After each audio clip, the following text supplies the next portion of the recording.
நீ முன்னாடி வர நாளைக்கு. ஹலோ ஹலோ ஹலோ சொல்லு.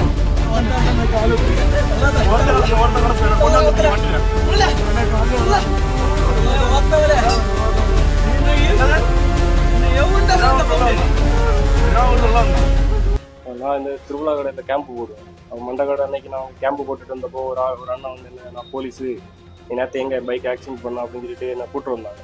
கூப்பிட்டு வந்து நான் மண்டைக்காட்டிலேருந்து லட்சுமிபுரம் வர ஆட்டோவில் வந்து லட்சுமிபுரம் காலேஜ் முன்னாடி இருந்து ஒரு ரெட் கலர் காரில் என்னை கூட்டிகிட்டு போனாங்க. அங்கே ஒரு 4-5 பேர் காருக்குள்ளாடி இருந்தாங்க. அதில் அந்த பிரதீப் ஆக்சிடென்ட் பண்ணலாம் அவங்க காருக்குள்ளாடி இருந்தாங்க. அவங்க ஃப்ரெண்டு ஒரு 4-5 பேரை சேர்ந்து என்னை போட்டு ஃபுல்லாக அடித்து நிறைய நல்லா அடித்தாங்க. அடிச்சு என்னை காலில் எல்லாம் வச்சுட்டு லாஸ்ட்டு உன்னை ஸ்டேஷனை கூப்பிட்டு போகிறேன் அப்படின்னு சொல்லி கொஞ்ச நேரம் காரில் போட்டு ரவுண்டெல்லாம் பண்ணி நல்லா அடியெல்லாம் வந்துட்டு வக்கீல் ஆஃபீஸுக்கு கொண்டு வந்தாங்க. அங்கே கொண்டு வந்து ஒரு எனக்கு 1 லட்சம் ரூபா வேணும் அப்படின்னு சொன்ன இடத்துல லாஸ்ட்டு பைசா 25,000 ரூபா கொடுத்து நஷ்டேட்டு கொடுத்து அது கேஸ் அப்படி முடிச்சு விட்டோம். அதுக்கப்புறம் ஒரு 10 நாள் கழித்து திரும்ப இந்த வீடியோ ஒன்று இப்படி வைரல் ஆச்சு. அந்த வீடியோவை விசாரிக்க வேண்டியதான் திரும்ப இந்த இதெல்லாம் நடந்தது. அந்த இடத்துல இப்போது ஒரு வாட்ஸ்அப் குரூப்பில் ஒரு ஃபோட்டோ போட்டு இப்படி கஞ்சால கைதாயிருக்கேன் அப்படின்னு சொல்லி கொஞ்சம் ஃபோட்டோலாம் போட்டு தேவையில்லாமல் இது பண்ணிட்டு இருக்காங்க. நாங்கள் யார் அப்படின்னு சொல்லிட்டு அவங்க நடவடிக்கை இருக்கோம் வச்சு ஒரு ஃபோட்டோ எடுத்திருந்தேன். அந்த ஃபோட்டோ தான் இப்போ வெளியில் வந்துருக்கு. நம்ம ஸ்பெஷல் டீம் ஒரு அண்ணன் என்னை பிடிச்சிட்டு வந்த 3 நாளில் ஒரு அண்ணன் ஃபோட்டோ எடுத்தாங்க. அந்த ஃபோட்டோ தான் ஸ்டேஷனுக்கு வந்துருக்கு. அவங்கள்ட்ட கேட்டப்போ ஸ்டேஷன் அனுப்பி விடுத்தேன்னு சொல்லியிருந்தாங்க. ஸ்டேஷனில் வந்து கேட்டப்போ இப்படி தெரியலை அப்படின்னு சொன்னாங்க. ஸ்டேஷனில் அனுப்பி விட்டு ஸ்டேஷனில் என்ன வெளியில் போயிருக்கு. அப்போ அது என்னென்னு பார்த்து ஒரு நடவடிக்கை எடுக்கிறாங்க. கடந்த பிப்ரவரி மாதம் 30ஆம் தேதி இவருக்கும் இன்னொரு பிரதீப் அப்படின்ட்டு முன்ன பின்ன அறிமுகத்தோட பைக் மாறி மாறி இடிச்சு கிட்டத்தட்ட ஒரு சில பிரச்சனை நடந்தது. இவர் ஜூஸ் கடை நடத்தி வராரு திருவிழா காலங்களில். மண்டைக்காடு பகுதியம்மன் திருவிழா ஒட்டி அங்கே 31ஆம் தேதி இவர் ஜூஸ் கடை நடத்திட்டு இருக்கும்போது ஒருத்தர் இனம் தெரியாத ஒருத்தர் வந்து நான் போலீஸ் ஒரு பைக்கில் இடிச்சுக்கிட்டீங்களா அது சம்மந்தமாக விசாரணை நடத்தணும் வாங்கன்னு சொல்லி கூட்டிட்டு போய் ஒரு ஆட்டோவில் ஏற்றி கொண்டு போய் மண்டைக்காடு பகுதியிலேருந்து லட்சுமிபுரம் பகுதிக்கு கூட்டு வந்து ஒரு சிகப்பு கலர் தார் கார் மகேந்திரா அந்த கார்ல ஏற்றிருக்கிறாங்க. ஏற்கனவே அந்த கார்ல 3 பேர் இருந்திருக்காங்க, டிரைவர் உட்பட. அந்த போலீஸ்ன்னு தன்னை அறிமுகப்படுத்தி அவரோட சேர்ந்து இவரை உள்ள ஏற்றிட்டு வந்து உள்ள ஏறின உடனே இவரை தாக்குதல் நடத்தியிருக்காங்க. தாக்குதல் நடத்தி அது வீடியோ எடுத்திருக்கிறாங்க. அதுக்கப்புறமா இவருடைய மொபைலை வாங்கி இவருடைய சகோதரிக்கும் இவங்க அம்மாவுக்கும் தொடர்ந்து வீடியோ கால் பண்ணி டார்ச்சர் பண்ணியிருக்கிறாங்க. அவங்க வீடியோ கால் அட்டன் பண்ணலை. இவங்களுடைய இதை பார்த்து தான் அப்புறமா கட் பண்ணி அதுலேருந்து அட்டன் பண்ணாமல் இருந்திருக்கிறாங்க. அதுக்கப்புறமா அவங்க ஃபோன் பண்ணி 1 லட்ச ரூபாய் கொண்டு வந்து அவங்க பையனை காப்பாற்றிட்டு போகலாம், இல்லாட்டி நாங்கள் கொன்று புதைச்சிருவோம் அப்படின்ற மாதிரி மிரட்டினதோட அந்த அம்மா பயந்துக்கிட்டு எங்கே வரணும்னு சொல்லுங்கள், நாங்கள் நேராக வந்து தரோம், இல்லை எங்கள் நம்பர் ஜிபே பண்ணுங்கட்டு நம்பரையும் கொடுத்துருக்காங்க. இவங்க ஜிபேல எங்களுக்கு காசு இல்லை அக்கௌண்ட்டில், நாங்கள் வந்து நேராக வந்து தரோம், எங்கள் பையனை நாங்கள் நேராக பார்த்தா தான் கூட்டிகிட்டு வருவோம் அப்படின்ற மாதிரி சொல்லியிருக்கிறாங்க. அப்புறமா இவங்க தக்கலையில் ஒரு பகுதியில் வர சொல்லியிருக்கிறாங்க.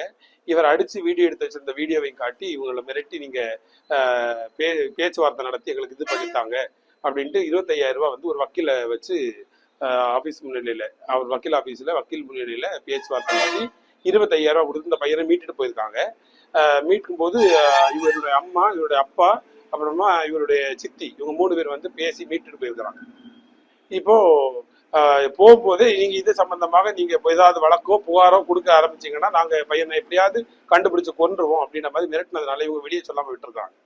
ஆனா அந்த சமூக விரோதிகள் அதோட விடாம இவனை அடிக்கும் போது அவங்க வீடியோ எடுத்ததை திரும்ப வலைதளத்துல பரவி விட்டுருக்குறாங்க. அது பெருசா பரவி அது தக்கலை காவல் நிலையத்துக்கு புகாரா வந்திருக்கு. இந்த மாதிரி வீடியோ பரவுது, அது என்னன்னு பாருங்கன்னா அவங்க பார்த்து பேசி அது யாருன்னு கண்டுபிடிக்கும் போது அந்த பிரதீப் அப்படிங்கிற ஒருத்தர் அவன் முந்தி கொண்டு வந்து நான் தான் அவனே அடிச்சுட்டு இவன் அடிபட்ட இவர் தான் அடிபடுற மாதிரி வீடியோ இருக்குது. ஆனா அவர் வந்து இவர் மேல புகார் கொடுத்துருக்காரு. அந்த புகார் மேல 247 ரூபாய் 2025 சொல்லிட்டு ஒரு வழக்கு பதிவு பண்ணி இவர் ரிமாண்ட் பண்ணிட்டாங்க.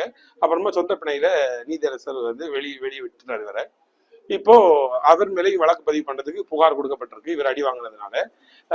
அதனால அவங்க இது பண்ணிருக்காங்க. அந்த இவரை அரெஸ்ட் பண்ணி அப்புறமா சிறப்பு காவல் அதிகாரி வந்து குளச்சல் காவல் நிலையத்தினுடைய கேம்பஸ்ல இருக்கிற பின்னாடி இருக்கிற ஒரு அறையில கூட்டு போய் இவரை வெள்ளை பேக்ரவுண்ட்ல ஒரு செவர்ல வச்சு இவரை போட்டோ எடுத்திருக்கிறாரு. அவருடைய பேர் வந்து சதீஷ் நாராயணன் அப்படிங்கிறவர் போட்டோ எடுத்திருக்கிறாரு. அந்த காவல் எடுத்த போட்டோவை வச்சு இவர் வந்து கஞ்சா வழக்குல கைதா இருக்கிறாரு, இவரை சிறையில் அடைச்சிருக்கிறாங்க அப்படின்ட்டு அந்த போட்டோவை அது போல ஒரு கேப்ஷன் எழுதி இப்ப சமூக வலைதளங்கள்ல இவர் கஞ்சா வழக்குல கைதானதாக பொய்யாக சித்தரிச்சு வெளியிட்டு இருக்கிறாங்க. எங்களுடைய கேள்வி எல்லாம் இது காவல் எடுத்த போட்டோ எப்படி வெளியாச்சுது அப்படின்ட்டு கேட்டு அவருக்கே போன் பண்ணி கேட்டு அவர் சொல்றாரு எனக்கு தெரியாது, நாங்க பொதுவா அக்யூஸ் அரெஸ்ட் பண்ணோம்னா நாங்க போட்டோ எடுத்து போலீஸுக்கு கொடுக்கறது வழக்கம், ஆனா அது எப்படி வெளியே போச்சு தெரியாது அப்படின்ட்டு அவங்க சொல்றாங்க. இது சம்பந்தமாக நாங்கள் புகார் கொடுத்துருக்கோம். இந்த புகைப்படத்தை வந்து பரப்பிய சமூக விரோதிகளையும் இதற்கு துணை போற காவல் அதிகாரிகளையும் கைது செய்யணும், வழக்கு பதிவு பண்ணணும்னு சொல்லி புகார் கொடுக்க வந்திருக்கோம். அந்த குடும்பம் மொத்தமா இதனால மன உளைச்சலுக்கு ஆளாக இருக்கதாக ரொம்ப வருத்தப்படுறாங்க. பிளே ஸ்டோர் மற்றும் ஆப் ஸ்டோரில் இருந்து பாலிமர் செயலியை QR கோடு மூலம் பதிவிறக்கம் செய்யுங்கள். செய்திகளை உடனுக்குடன் பெறுங்கள்.